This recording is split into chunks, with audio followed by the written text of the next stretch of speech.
Hello, my name is Jamison Keeley, and today I will be discussing a case from Chapter 7 of the textbook. The case is titled Solutions Network Incorporated.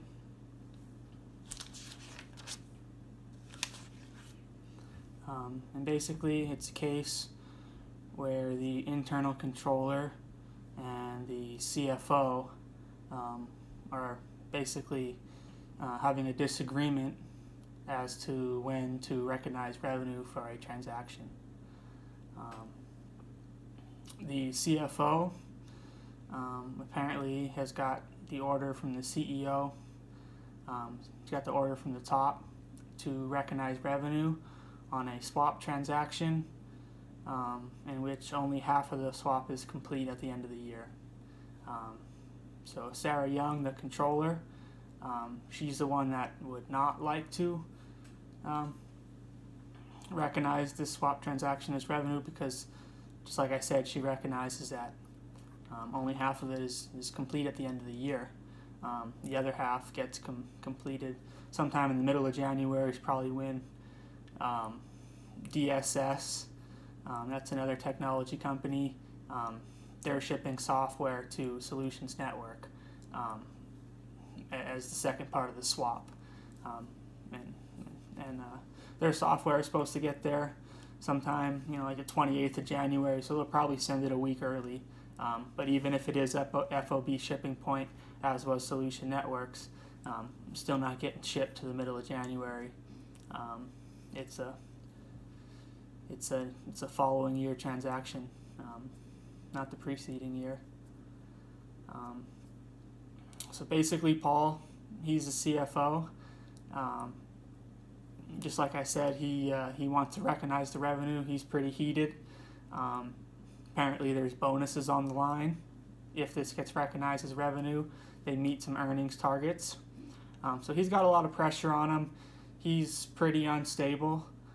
So what she's done is she's kind of postponed the debate till Monday, and that way she's got, maybe Paul's got a couple days to relax and kind of collect himself, and she's got a couple days to prepare.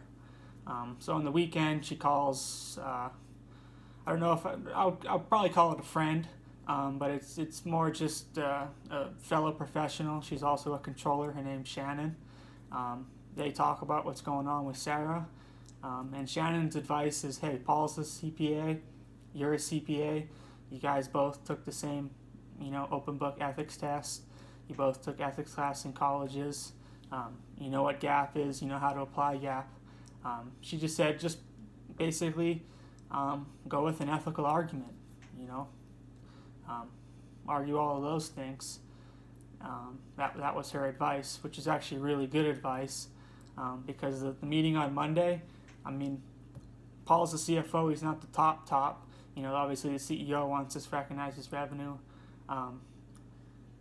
but he's kind of the guy you have to go against. If you can convince him, I think the company will make the right decision. The auditor will come in, they'll have a less risky audit, they'll be able to just say, hey, yep, that's correct. You guys recorded it in the following year. So the meeting with Paul on Monday, that's huge. She's got to really go for it all there. If I was her, I would bring backup. I wouldn't go to that meeting just kind of a one-on-one. It's just sometimes people can't accept the truth. If you're right and they're wrong, sometimes they can't accept it, so they just, they use intimidation, whatever it is. They try to do something else to weaken your argument. So I would just come with backup. That'll kind of set the tone early. You're in a professional setting.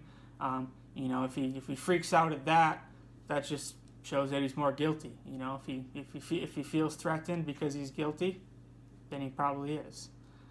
But yeah, I would definitely bring backup, and I would go for it in that meeting on Monday.